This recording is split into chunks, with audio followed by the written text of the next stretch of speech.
Hi everyone, my name's Tamara, if you don't already know me. Welcome back to my channel, and today we're doing another book review. Now, it's been a hot second, and I know that since we've done another review, and I apologize, I really do, but it is the holiday season, and I've been busy like most others, so I'm fortunate to even get another review out by the time this year comes to an end. But anywho, let's not digress. We know why we're here. We're finally here to review Alchemized. I have had this book for quite some time. I have taken my time in reading it.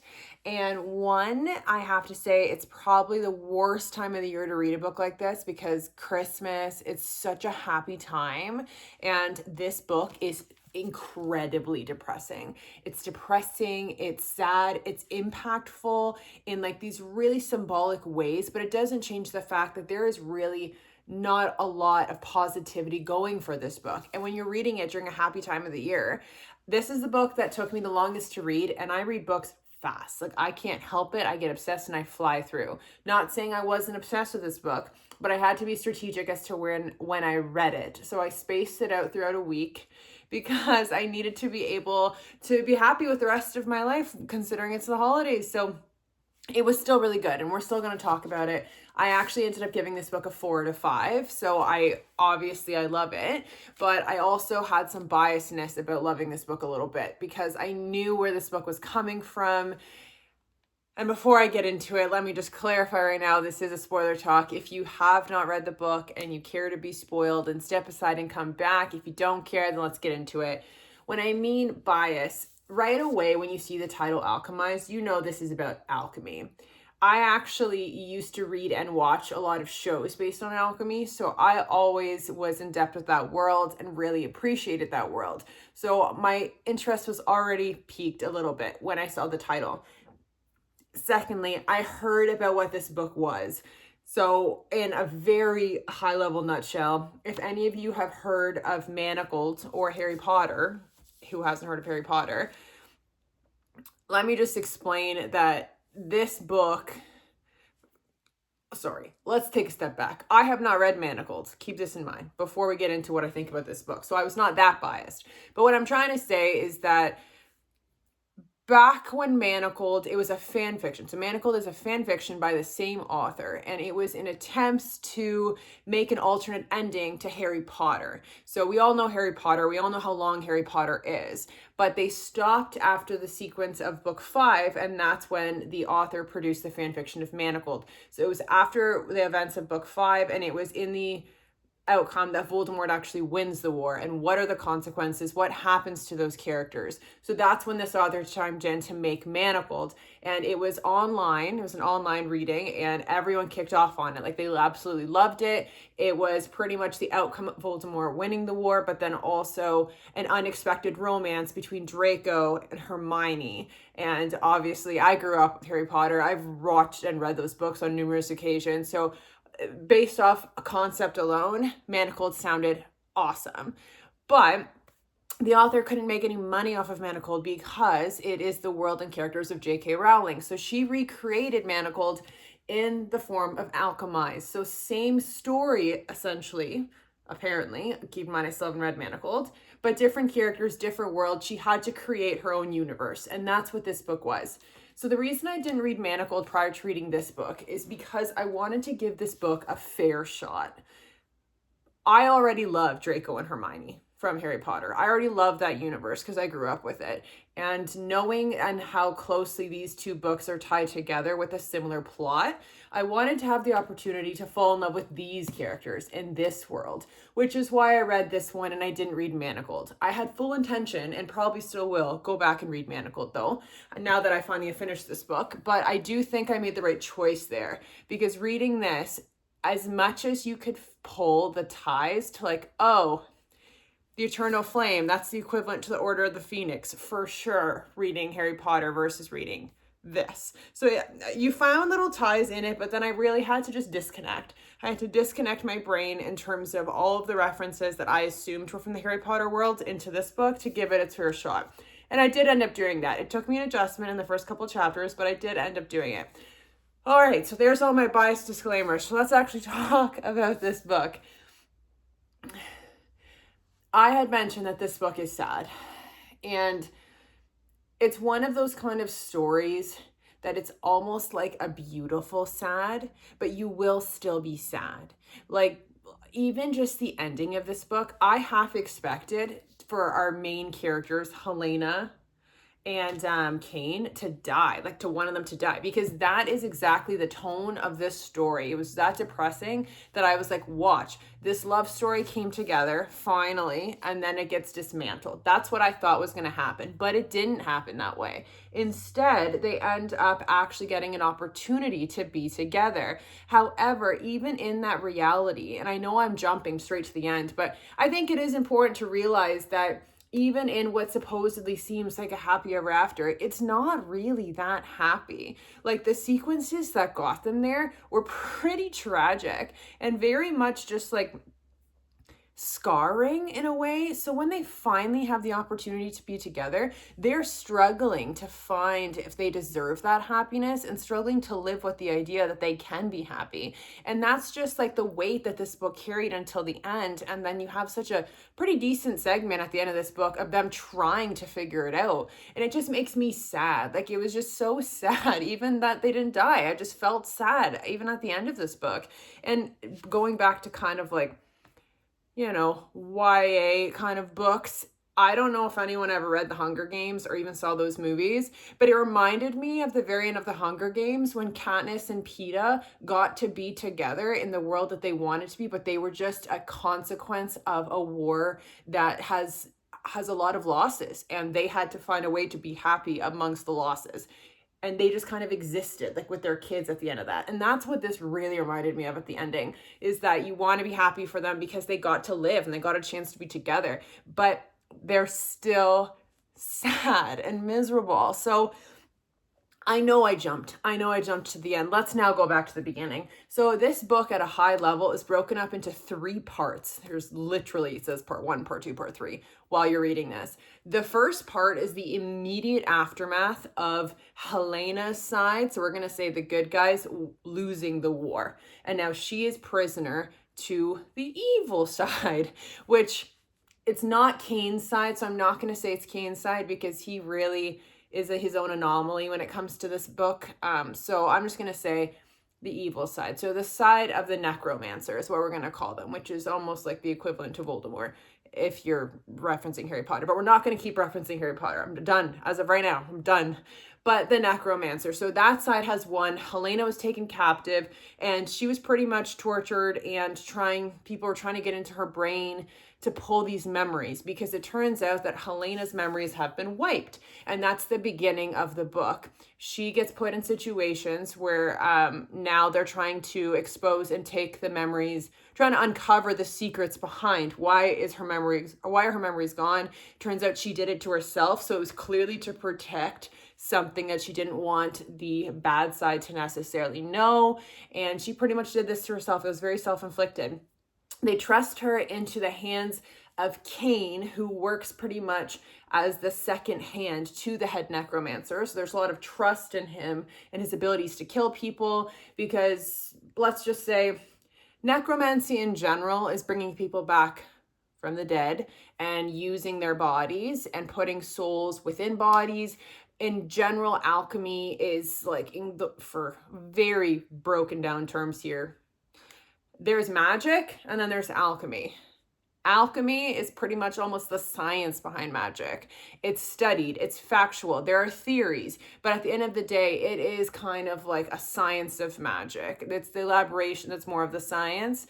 And so in terms of alchemists, it's people who have this magical ability that they reference as alchemy, and they can best support it with factual sciences. And so it sounds a little bit textbook, but it's incredibly fascinating. It really is. But Cain has high abilities as not only a necromancer, because he has been bringing people back from the dead and using their bodies as well, but also he was a highly practiced alchemist in school. So Helena and Cain went to the same school, and they were highly regarded as great students in this school. Were they friends then? Absolutely not. Did they know of each other? Sure. But at the end of the day, they fell into 2 separate areas of this war, and now we're learning about what happened from school to now versus how we just ended up here. So she gets put into Kane's custody for him, because he's so talented, to really pick through her brain and find out what's going on with her memories. That's the first part of the book. And yes, the first part of the book has some dark moments, like there's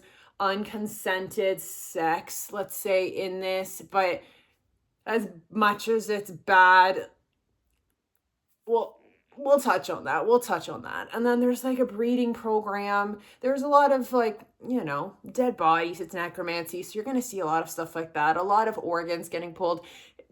I'm not entirely surprised, because it is alchemy and it is still war in some sense. So it's terrible situations. But anyways, and then the second half of the book, you do a flashback, and you're in the flashback up until it leads up to what happened as to where we are present day. So the probably 70%, it feels like, of this book is us learning months prior, 1 month at a time, how we got where we were. So you get to see the full story. You get to see Helena. She's a nurse.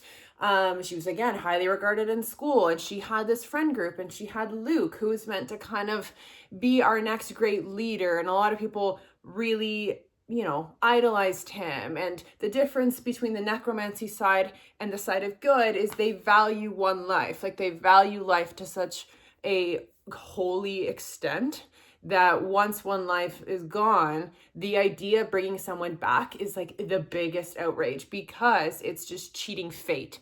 And they stand for life and fate, meaning the other side stands for death and immortality, which is what the head necromancer is really aiming to obtain, is immortality. And at this given point, no one has discovered immortality in a way that is long-term sustainable, but Helena is what they predict may have developed some sense of an understanding as to how it works, which is partially why her memories have been wiped. So just as a high level for that. And then the third part of the book is when everything comes twofold. So she remembers, and we're back in present time, and now it's the consequences. What are we going to do with that situation? What are we going to do with those memories now that they've been unraveled? So that's kind of the trajectory of this book in general. So a lot of high parts. And it was very interesting. I feel like they paced it really well. Some of the words that they used in this book, I'm not going to lie, I had to Google them. And I felt really stupid, because I just finished saying how much I liked alchemy back when, but it's been a second. So some of the concepts that they were using, like intimacy and things like that, I was like, I need to Google it, because yes, they explain it to you throughout the book eventually, but I felt like the pacing of the definitions, I was too impatient to wait for them to explain it to me. So sometimes I paused and actually went to Google to look up some of these words, because I was like, what does it mean? I want to know it now, instead of being like, later down the line. So I had to end up doing that. But okay, so these characters, the real characters to me that I think I'm going to talk about is really just Helena and Kane. There are obviously, some other characters like Luke, who seemingly are big parts of this book series. And I guess I can talk about Luke as well. But for me, the real pull is not only their world building in this, but Helena and Kane. And not even Helena and Kane together, but their own separate characters are incredibly interesting. And then they come together as well. And they just grow so much more as people through each other's influence, which I think is incredibly impactful, which is why I think that this book in general is dark but impactful, because these characters are both so broken in different ways. And I feel like stunning in a sense.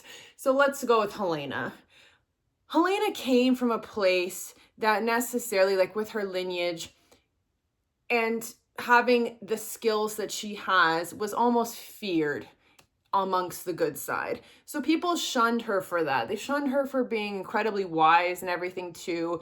And all she felt was her purpose is to just find a way to help people at all times of the day. So this girl overworks herself as a nurse. And again, because she's so smart, she's like highly regarded amongst the hierarchy within that group as well, for like consistent favors and helping. And she's overworked and depleted in so many ways. But her whole premise was that she believed in her best friend, Luke, because he was a good person and is a good person. But what he stood for is everything she wanted to believe.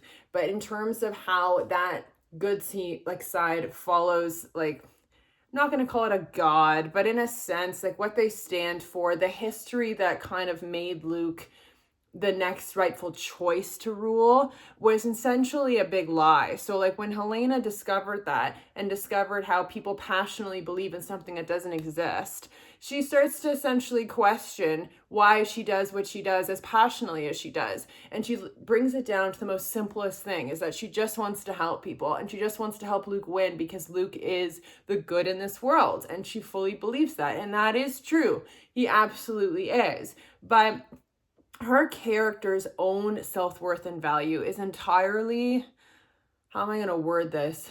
It's such an afterthought, and it drags on her confidence so much. Like, she knows she's good at saving people. Like, she knows she's good at that. But everything that falls outside of that, her character is incredibly weak. And she doesn't spend the time to work on herself, to actually make herself better for her own well-beings instead of just to please other people. And she can't necessarily survive without other people because she cares so much about people think and about being valuable. Meanwhile, now there's Cain. So Cain is someone who came from, I should clarify, Helena had some like hardships with her family prior coming into the schooling universe and everything. Like, she had some serious loss as well. And that really took her into the path of nursing because that's all she felt like she could possibly do with the losses she's incurred with her family. Now let's go to Cain. Cain also experiences some losses. Does he believe in the necromancer, the high necromancer's mission goal? Absolutely not. He is literally a product of survival, and he was originally fueled with revenge because of how he lost his mother and how his family got dismantled, unfortunately, because of the high necromancer. So one would essentially think that he'd be along the same side as the good guys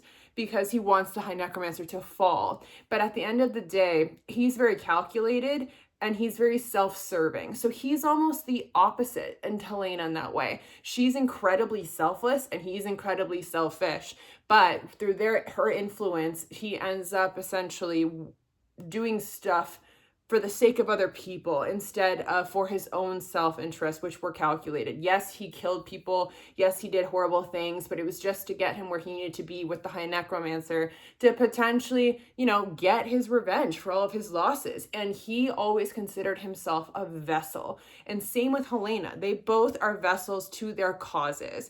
Them thinking about their own selfish, the idea of being happy to either of those characters is completely out of the question. Even as they end up being together throughout most of the book in terms of working together as a spy or for motives of other people, they end up venting and fueling this understanding that both of them give so much to both of their situations and now to each other. And it's not, nothing ends up being enough. And that's the really sad part, is they feel like they're doing this and they can't understand what the whole end game is for them, because I feel like they expect to die. Like, at the end of the war, at the end of the cause, they're okay to die. They die for their cause. That's how passionate that they are. But in Cain's sense, he's not dying for the high necromancer's cause. He's dying to essentially dismantle aspects of this war, and he's okay with that because it's self-serving for his own pain. And I think that's where the destruction really falls into this. And then literally down the line, when they actually do develop romantic feelings for each other, there's a key line that I actually had to save, because when I read it, I had to stop and be like, this is exactly it. This is why I think this book is sad. And I have to find it right now and read it to you. It's when she was pretty much confronting Cain that everything that he's been doing up until a certain point has been for her, like hurting people because of her. And she's like, I don't want you to do that for me. Like, I don't want people to die because you love me. And it hits a point where they just question how to love, because they both have not felt they could love. And now that they're finally there, it's like this dismantled feeling that's off the charts because they don't know how to contain it. It's just such an uncommon blessing that they get to feel this way, but it's also consequential. Like that, and that's the part that's sad. But there is this line, hold on.